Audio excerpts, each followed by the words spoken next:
মালিক বটে কিয়ামতের মাঠের, কিন্তু মুহাম্মদুর রাসূলুল্লাহ রাজা। আল্লাহ মালিক, আমি মানি, কিন্তু রাজা মুহাম্মদুর রাসূলুল্লাহ সাল্লাল্লাহু আলাইহি ওয়াসাল্লাম। ১৬ লক্ষ নবী, ৩১২ জন রসুল, ৩ জন কিতাবদারী রসুল, ৪ জন উলুল আজমি মিনার রসুল। কাউকে আল্লাহ এই ঘোষণা দিবে না, শুধু বন্ধুকে দিবে। সালতুতা শাফি তুশাফা, বন্ধু আপনি চাইতে দেরি, দিতে দেরি করবো না। কতটি চাবেন অতটি দিব, যাকে চাবেন তাকে দিব। এই ঘোষণা একজনকেই দিবে, আর কাউকে দিবে না। দিবে নাকি? হ্যাঁ, সুপারিশ যার জন্য করবেন তাকে দিব, যতগুলা করবেন ততগুলা দিব। লা ইউকসি কাফি উম্মতি। দুনিয়াতে বহুত কাদাকাদি হয়ে গেছে, বহুত কাঁদছেন আপনি। কিয়ামতের দিন আপনাকে আমি চেহারা লজ্জিত হইতে দিব না, বাজ আসতে দিব না। সাউফা ইউতিকা রাব্বুকা ফাতারদা। দুনিয়াতে খুশি হন নাই, হইছেন কি হন না এটা বিষয় না, কালকে আপনাকে আমি খুশি করে ছেড়া দিব। বন্ধুও বইলা দিছে, লান আরদা হাত্তা ইয়াকুনা ওয়াহিদ মিন উম্মতি ফিন নার। আমার একজন উম্মত জাহান্নামে থাকা পর্যন্ত আমি রাজি হব না। এই জন্যই তো আল্লাহ বইলা দিছেন উম্মত দিয়া দিব আপনাকে, কিন্তু শর্ত হইল কারো বিরুদ্ধে 2টা মুকদ্দমা না আসে। কয়টা? কয়টা? আজকে না, আজকে তো ইচ্ছা স্বাধীনতা, এই জন্যই তো। নাইলে শ্বাস নিবে আল্লাহর, ভোগ করবে আল্লাহর, সবকিছু আল্লাহর।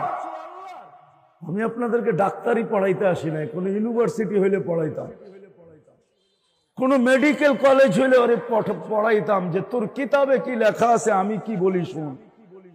ডাক্তারি পড়াইতাম ওকে আমি জানি, এমন না যে জানি না। কোরআন হাদিস যারা পড়ে ওরা যে জানে না এমন না, ওরা চলে বোধাই হইয়া, জানে সব। চলে কি বোধাই হইয়া, জানে সব, ওরা বুঝে সব, কিন্তু চলে এরকম যে মনে হয় কিচ্ছু বোঝে না, মাছটা পর্যন্ত উল্টে খাইতে জানে না। ওরা চলে এরকম, জানে সব। আপনার আমি ডাক্তারি দেখাইতাম, যেটা বুঝাইতেছিলাম চলবে মুহাম্মদুর রাসূলুল্লাহ সাল্লাল্লাহু আলাইহি ওয়াসাল্লামের কাট, আর কারো কাট চলবে না। এই জন্য আল্লাহর ওয়াদা, আল্লাহর ওয়াদা, আজকে কিচ্ছু বলবে না। আগেও বলছি, এখনো বলতেছি, ইচ্ছা স্বাধীনতা দিচ্ছে, কিচ্ছু বলবে না। নাহলে সব আল্লাহর ভোগ করবে, আর আল্লাহ কিচ্ছু বলবে না, এটা হবে না। এই জন্য বলছিলাম 2 মুকদ্দমা যেন আমার বিরুদ্ধে না যায়, আমার বিরুদ্ধে দায়ের না করেন। মুকদ্দমা শুধু দুনিয়ায় হয় না, কিয়ামতের মাঠও হবে। একটা হবে, প্রথম হাদিস থেকে দিতেছি হাদিস, আল্লাহর রাসূল একদলকে বলবে সুহকান সুহকান লিমান গায়্যারা বাদি।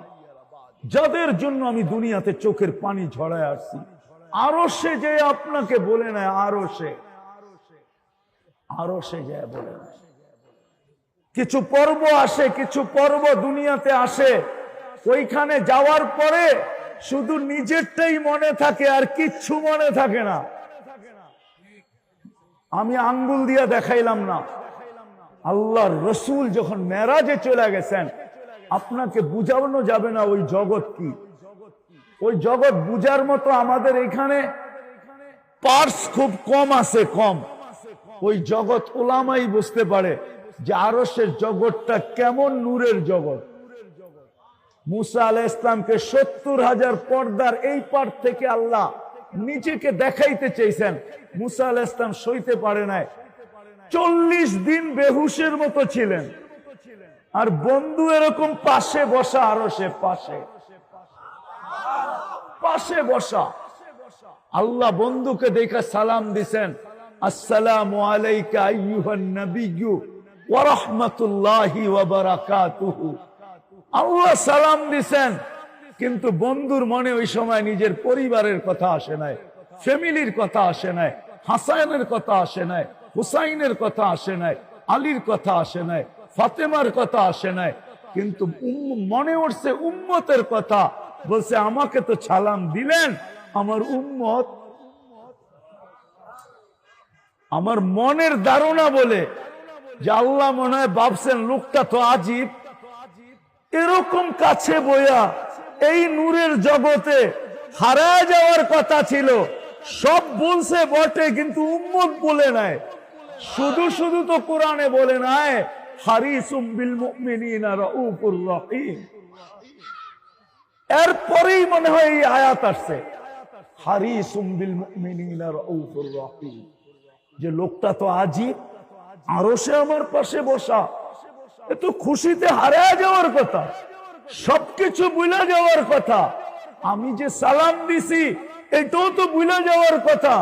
কেননা এটা মজমা, কি দিয়ে যে বুঝাইতে পারবো আমি জানি না, এরকম কোন উপমা দুনিয়াতে নাই, কোন উপমা নাই, এরকম কোন খুশির পর্ব দুনিয়াতে নাই। হারায় যাওয়া দরকার ছিল, তারপরেই মানে বলছেন হারিসুম বিল মুমিনিনা রাউফুর রহিম। এইখানে উম্মত বলছে আমার উম্মত, নাইলে আপনি আত্তাহিয়াতে কোনোদিন পড়ার সুযোগ পাইতেন না, ওয়ালা ইবাদিল্লাহিস সালিহিন, এটা নবীজির কথা, আপনি কোনোদিন সুযোগ পাইতেন না। আল্লাহ বলছে এখানে উম্মত, ঠিক আছে, তো বলছে ওয়ালা ইবাদিল্লাহিস সালিহিন, আমার উম্মতের উপরও হোক, আমি একা না, আমার উম্মত, ওইখানে যে উম্মত